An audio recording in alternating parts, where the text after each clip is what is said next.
is die skrif wat op die koffiebekers voorkom gereeld, wat die minste waaraan ons die meeste ongehoorsaam is. Nou, net om dit nou te sê vanoggend, daar is absoluut geen bewyse daarvoor nie, daar's nie navorsing gedoen nie, dit is maar 'n aanname wat hy maak om te sê, dit is die skrif van Spreuke 3 vers 5 wat sê, vertrou op die Here met jou hele hart, en steun nie op jou eie insig nie. Nou, dis maklik om dit te lees. Sondagskool?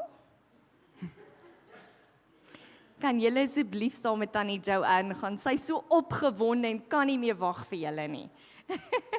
Daar gaan pastoor ook sommer saam. Daar sy.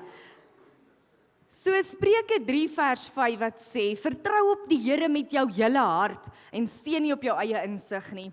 En dis 'n skrif wat eintlik baie bekend is aan ons. So ons lees dit baie keer en ons is dit eintlik al gewoond. Maar as ons hierdie gaan opbreek om te sê vertrou in die eerste plek, is dit altyd maklik om te vertrou? Nee, ek het al baie die voorbeeld gebruik van toe ek kinderkerk en met die kinders gewerk het, het ek baie keer vir hulle gesê, my eie kinders het dit makliker gedoen as die ander kinders, ek weet nie hoekom nie. Maar dan laat ek hulle hier staan, en dan gaan staan ek daaronder en sê ek spring. Dan spring my kind. Die ander kinders het so bietjie gehuiwer, maar hulle het ook maar later en sê, Tannie is jou vang, spring. Dan spring hy nog maar later, want dit is groepsdruk. Nee, ek spot sommer. Maar ja, so dit het vir my baie laat besef, dat wat ons vertroue is, partykeer vertrou ons makliker en partykeer vertrou ons moeiliker.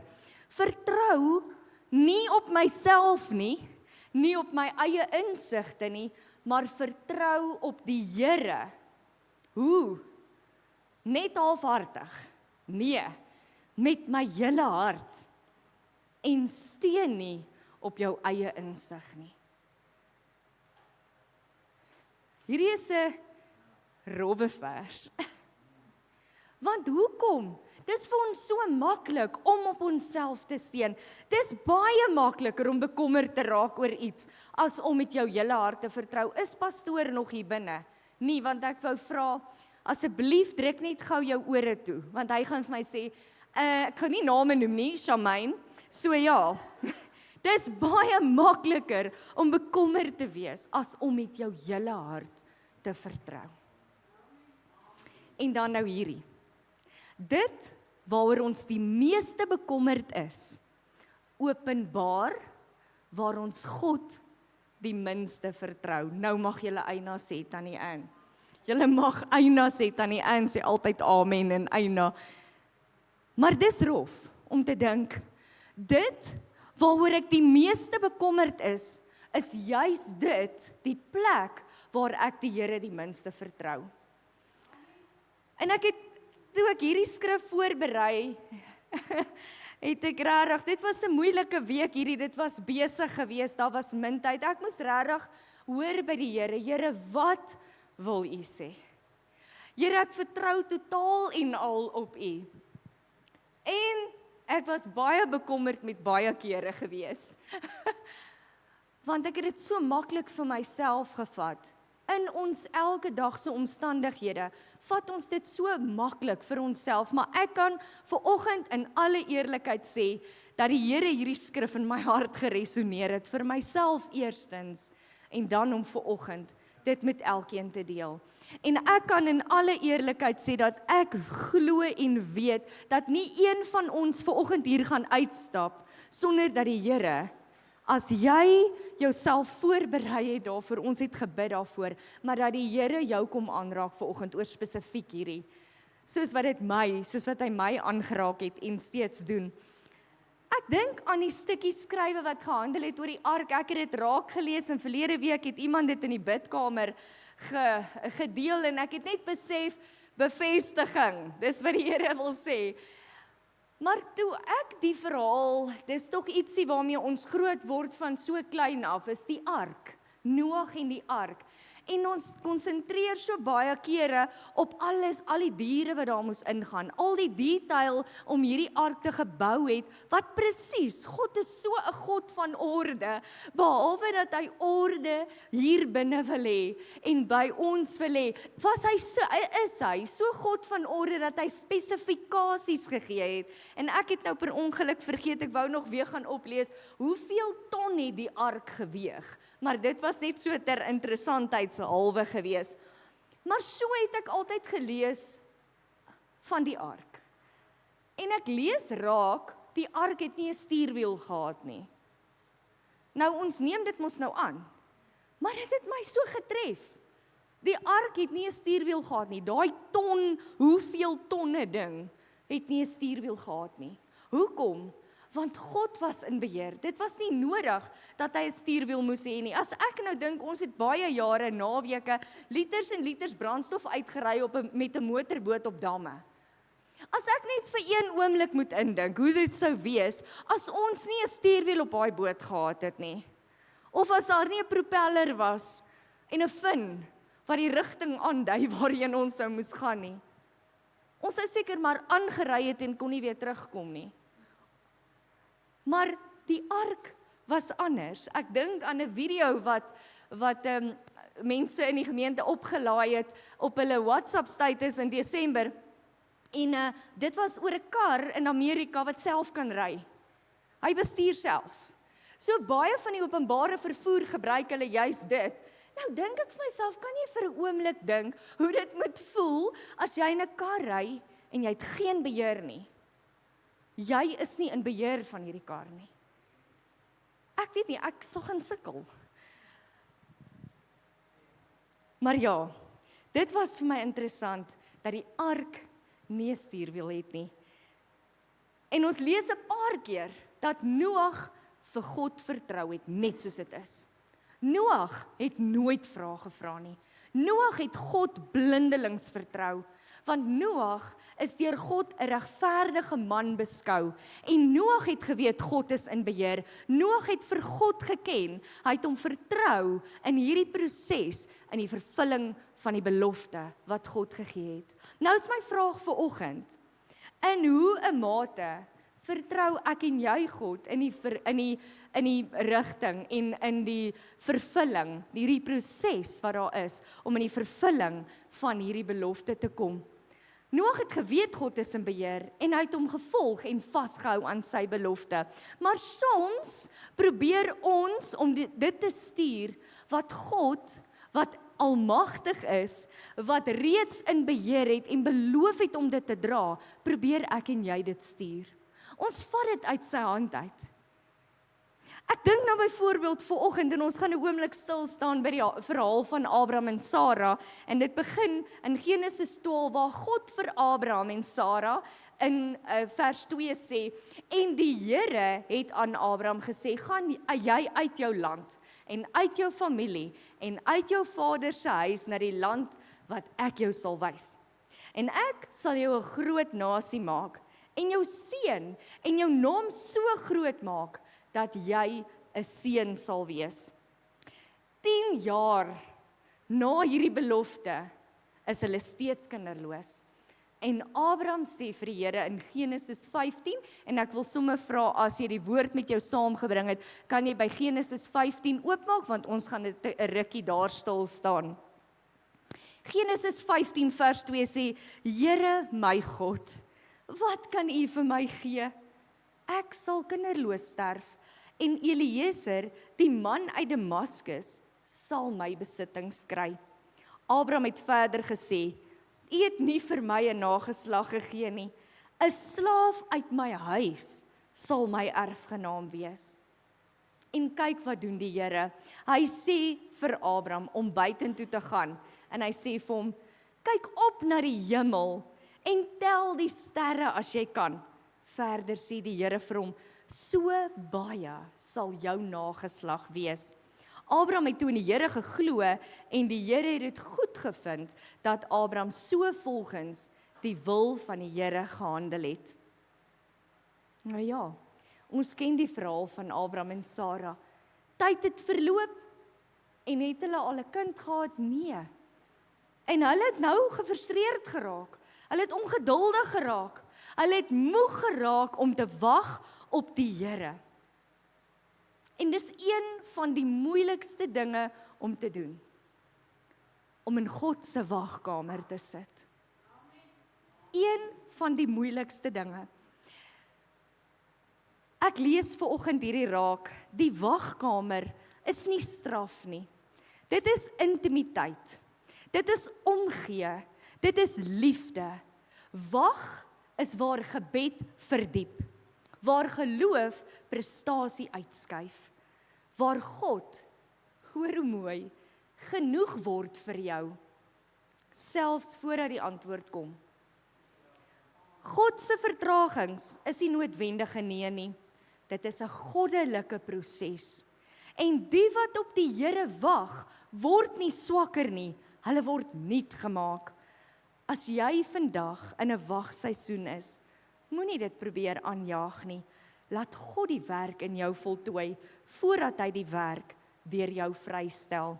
Dis geskryf deur Juanita Grobler en dan sê sy, 'n wagseisoen is God se manier om jou geloof in die donker te vorm, voordat hy die belofte in die lig kan openbaar. Jo, hoe kosbaar is dit? Mag ons gedagtes net vanoggend rondom die wagtydperk verander. Dit is nie altyd lekker nie. Veral as dit soos in hierdie geval 25 jaar raak, dan raak jy moedeloos. En ons kan positiewe denke hê en dit is goed. Ek en my vriendin het altyd as daar ietsie slegs gebeur het, dan sê ons soos daai penguins, ek dink is op Madagascar, dan sê hulle, smile and wave boys, smile and wave. So ons het dit maar gedoen met mekaar, dis positiewe denke, dan voel ons 'n bietjie beter. Maar help dit? Dankie pastoor, smile and wave boys.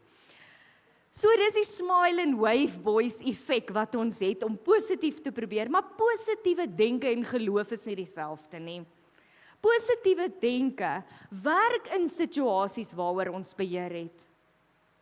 Maar as ons die Engelse woord kan gebruik, wanneer die dinge by rock bottom kom, wanneer ons 'n dooie punt bereik het en ons weet nie meer herwaarts of derwaarts, waar gaan ons heen, hoe gaan dinge vir ons uitwerk nie, dan is dit net geloof in God wat dinge gaan verander. Die meeste dinge, en hier's nou die rowwe ene, die meeste dinge in ons lewe is buite ons beheer. So ons het geloof in God nodig daarvoor. Maar hoe hou ons aan glo wanneer ons op God wag? God gee vir ons 'n droom, soos wat hy vir Abraham gegee het op 75, jy gaan die vader van baie nasies word. So, dit begin by 'n droom, iets wat die Here vir jou gee. En dan is daar 'n besluit om hierdie droom in aksie te sit. En dan kom die afwagtingstydperk. Dit wat so moeilik is, maar tog, dit waarin ons gevorm word. Om wat hy op die ou end vir ons beloof het, hy maak ons kan dit amper noem, die gereedmaakproses. En ons raak partykeer ongeduldig, veral wanneer die dinge moeiliker raak, veral wanneer dinge slegter gaan.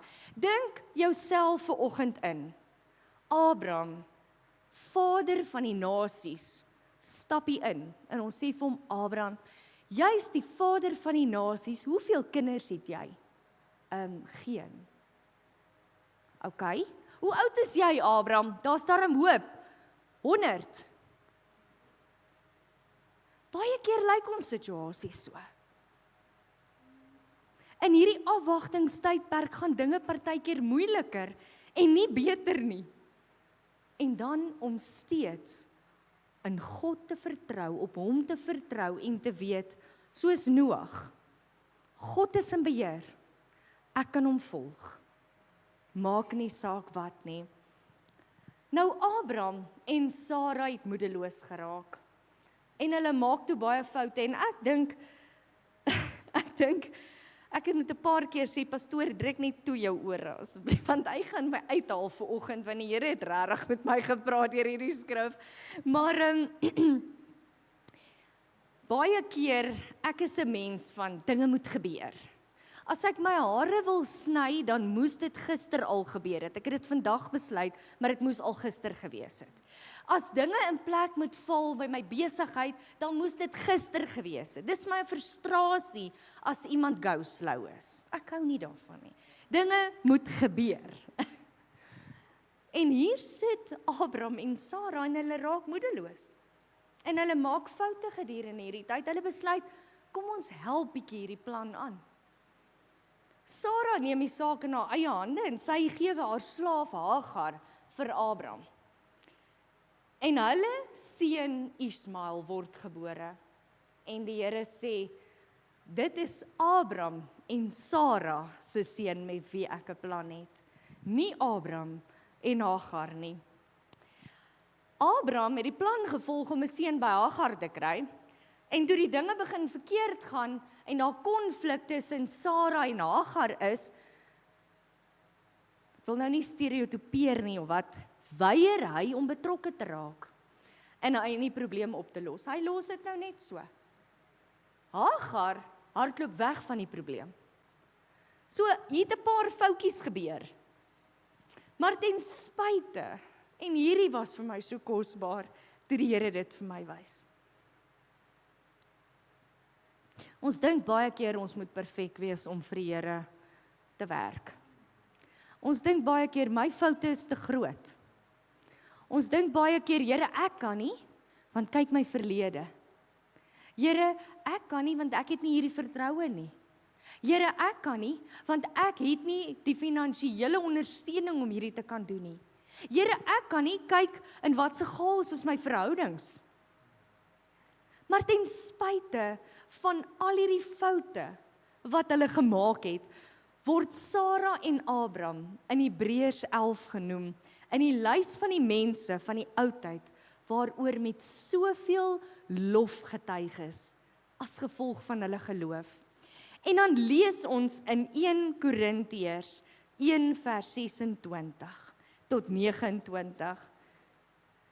Dink maar net, broers, aan wat julle was toe julle geroep is. Volgens die opvatting van mense was daar nie baie geleerdes of baie invloedrykers of baie mense van aansien onder julle nie. En tog, wat vir die wêreld onsin is, het God uitgekies om die geleerdes te beskaam. Wat vir die wêreld swak is, het God uitgekies om die sterkes te beskaam. En wat vir die wêreld sonder aansien of betekenis is, ja, wat niks is nie, het God uitgekies om wat iets is tot niet te maak. Voor God het geen mens dus iets om op te roem nie. En ek het nie hierdie beplan nie, maar die Heilige Gees lê dit op hierdie oomblik op my hart. Dat as jy vandag hier sit, en daar's iets, hoekom jy sê, ek kan nie hierdie doen nie, Here, kyk na dit. Jy hoef nie op te staan nie, jy hoef nie jou hand op te steek nie. Sit op hierdie plek waar jy vandag sit en bely dit voor die Here. Want hy het jou gekies net soos wat jy is. Jy's nie perfek nie, ja, hier lees ons. En hoeveel geloofshelde in die Bybel was nie perfek nie, want die Here sê, nie een van ons is sonder sonde nie. So as jy vandag hier sit, en jy kan een rede vind, hoekom jy nie vir die Here kan doen wat hy jou gevra het om te doen nie, bely dit vanoggend voor hom en sê, Here, wys my, help my, om hierdie vertroue en gehoorsaamheid te kan doen aan U. Omdat U my toegerus het daarvoor, net soos wat ek is. Al is ek nie die braaitste peanut in die pakkie nie. U het my so gemaak. En ek weet, U gaan my presies gebruik. Die skerpste potlood in die pakkie nie. U het my so gemaak. En daar's 'n doel met my lewe. En God is in beheer. En hy het vir my 'n belofte gegee. En ek staan vanoggend in die naam van Jesus op daardie belofte. So Romeine 4 vers 17 tot 18 herinner ons aan wat God kan doen. Hy kan lewe gee aan wat lyk na 'n hopelose situasie en hy kan iets maak uit niks. En nou is hierdie die belangrike. Geloof is nie ontkenning dat daar 'n probleem is nie, maar om die probleem te herken sonder om ontmoedig te word. Ek gaan dit weer lees want ek het nie een amen gehoor nie. Geloof is nie ontkenning nie dat daar 'n probleem is nie, maar om die probleem te herken sonder om ontmoedig te word. Groepsdruk, dankie julle. Daar sê, Abraham en Sara het 25 jaar gewag vir die belofte van die geboorte van hulle seun Isak om in vervulling te kom. Maar God gaan nie terug op sy woord nie. Hy hou sy beloftes. As ons in Hebreërs 6 vers 2 lees, dan staan daar, julle moet dus nie traag word nie, maar die voorbeeld navolg van die wat deur geloof en geduld deel gekry het aan die dinge wat God beloof het. Volgende is 'n kort boodskap. Ek gaan amper afsluit. Maar is 'n kragtige boodskap van geloof. Dis 'n kragtige boodskap waarin een en elke een van ons baie keer val. Ons maak so maklik staat op onsself. Ons dink, ons neem goed in ons eie hande en dikwels die meeste van die kere maak ons so 'n groot gemors daarvan, soos wat Abraham en Sara daarvan gemaak het, omdat hulle nie gewag het vir die Here om sy belofte in vervulling te bring nie. Partykeer dink ons dalk, dit vat te lank, of miskien het die Here van my vergeet. Here, hier is ek, onthou my. Maar die Here is besig om die verhoog reg te skuif. Hy is besig om voorbereiding te doen, sodat ons daar kan wees waar hy ons wil hê. Hierdie is ons sekuriteit om te kan weet, ons kan hom in gehoorsaamheid volg, want hy is en hy bly in beheer, al lyk dit of dinge buite beheer is. So ek sluit af. Ons ken die verhaal dat God vir Abraham en Sara 'n seun gegee het, en hy vra vir Abraham om sy seun Isak te gaan offer. Dink vir 'n oomblik hieraan. Jy wag vir dit vir 25 jaar. Die Here gee dit vir jou en hy vra om dit op te gee. Hierdie vang my altyd, want ek wil so graag gehoorsaam wees aan die Here, maar joh, as die Here vir my sê, vat vir Elden Esta, vat vir Dwayne, vat vir Louchelle, my 3 kinders, en offer hulle. Joh, dis nie maklik nie. Maar Abraham gaan, en hy's gehoorsaam. En hy vat vir Isak. En toe hulle met die hout oor hulle skouers gaan na die altaar, toe vra Isak vir sy pa, pa, maar waar's die lam? Ons het die hout, maar waar's die lam? Wat's Abraham se antwoord? Hy sê, die Here sal voorsien. Terwyl Isak vasgemaak op die altaar lê, en Abraham sy mes oplig, sê die Here vir hom, wow.